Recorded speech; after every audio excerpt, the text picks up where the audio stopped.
to another video. So y'all know I got a word for y'all today, and today's title is called Your Obedience is going to keep you in the promise.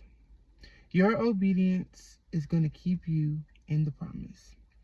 And so this week alone, y'all, God has just been moving and doing things, and just God's just been being God. Like, life has just been being led by God. And so life update, God allowed me to be able to go back to work at the place that I stated the last time that they had me suspended due to them saying that I tried to adopt the kid or whatever the case.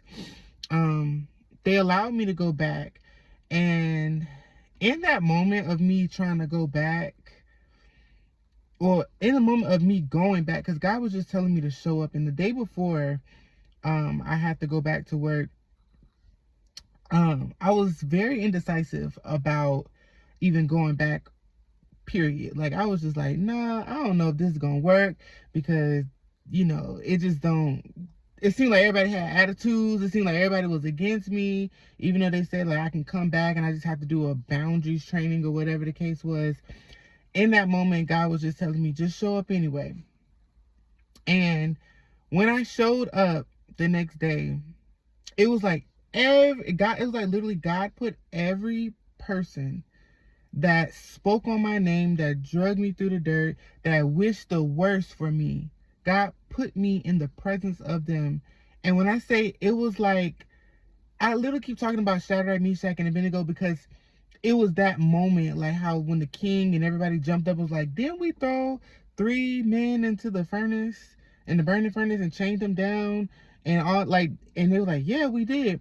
In that moment, it was like so many of them were like, hey, I heard you left. Matter of fact, I heard you got fired. I heard this, I heard that. And it was just, even like people that I would still say hey to, they look like they saw a ghost, a duppy. They look like they saw a duppy. They look like they saw a ghost. And in that moment, God was just telling me, I got a plan for this. Like, I'm intentional. So don't worry about how people treating you, how shady people being. God was saying, like, in this moment, I just need you to show up. So as I'm talking to my boss, I finished all the papers, signed the paperwork, training, whatever, and she gave it back to her boss, in the HR or whatever, and they was like, oh, well, yeah, like, she can come back on the schedule, but she can't work with the kids anymore. She has to work with the adults. And in that moment, I had days before I already made peace with not being able to work with the kids again. I can still work with kids and period, but just not at this facility. And in that moment, when she told me that, she was even crying because she was upset, because she was like, you have a gift and the kids love you. The kids they have so much respect for you, and you're really good with them. But in that moment, God was telling me, well done, my good and faithful servant. This was your moment of redemption, where I put you on public display in the presence of your enemies, where I allowed you to come back to the place. I allowed you to come back to Pharaoh. Oh God, I allowed you to come back to Pharaoh. I put you back in the presence of your enemy, just so that they can see that my hand was on you. Oh God. And then this morning, God led me to, he woke me up at 3 o'clock in the morning, and he led me to Deuteronomy 4, where it talked about how Moses urged Israel to obey. And it said, and now listen carefully to these decrees and regulations that I'm about to teach you. Obey them so that you may live, so you may enter and occupy the land that the Lord, the God of your ancestors, is giving you. Do not add or subtract from it. And in that moment, God was telling me, like, in this season, I need you to just obey. It may seem crazy, it may seem weird, it may seem whatever the case it may be.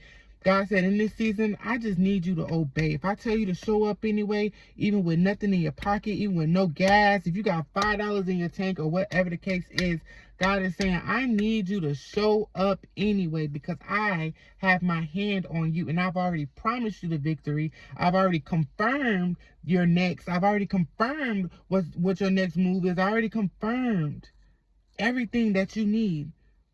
So don't question it. I just need you to move and act on what I say do. Oh, God. And it talked about how God was saying keep these commandments, and it was literally just to remember that he's the one and only. He is the one and only God. It was not by might, not by power, but by his spirit. He is the God that is the beginning and the end. It was basically just saying, like, God said, in this season, I need you to remember who you serving. I don't need you to grow weary in well-doing. I don't need you to, start getting distracted. I don't need you to start hanging out with old friends and anything like that. God was saying, in this season, I need you to be ready to be chosen. I don't need you to be called in this season.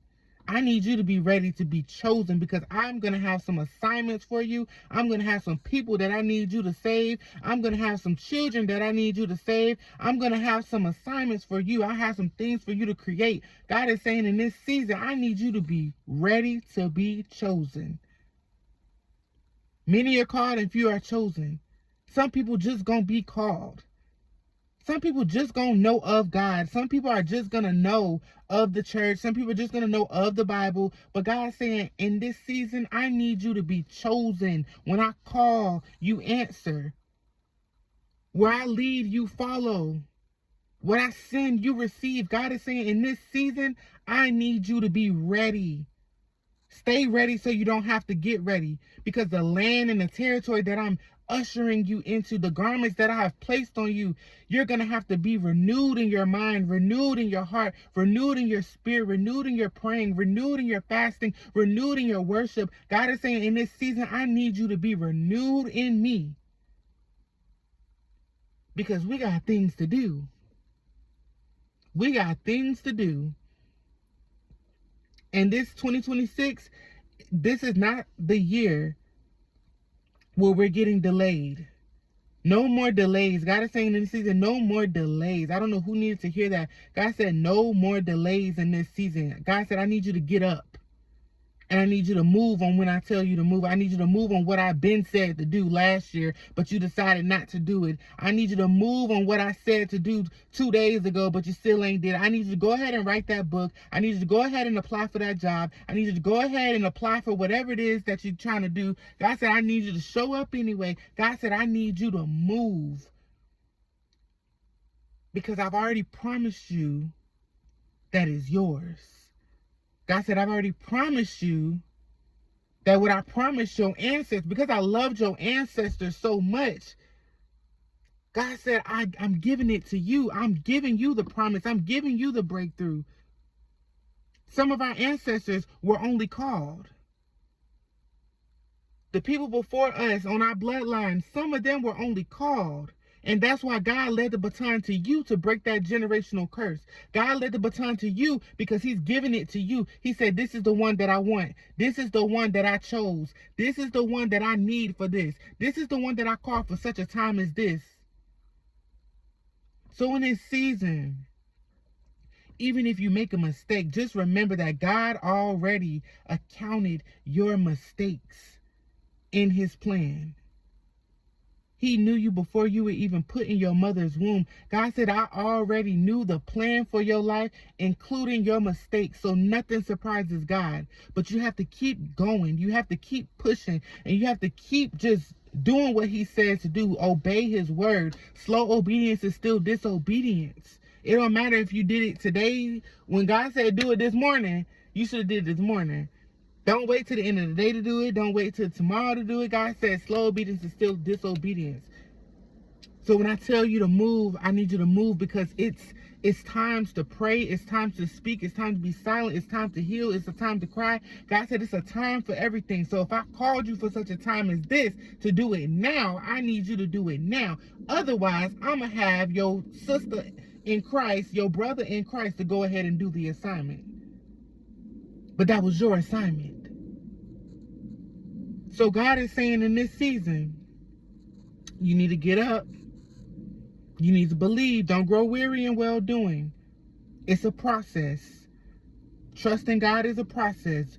moving in righteousness is a process, but you have to understand that God said, though he doesn't go after people that are trying to be perfect. He goes after people whose heart bleeds for him, whose heart seeks him. Every day is a process. He knows we're not going to be perfect. He knew things were going to come up against you. That's why he said the weapons will form, but they won't prosper. Because he said, touch not my anointed ones and do my servants no harm. So if you're serving him, if you're loving him, if you're seeking him, he said you will be touched not. So don't even worry about the bills.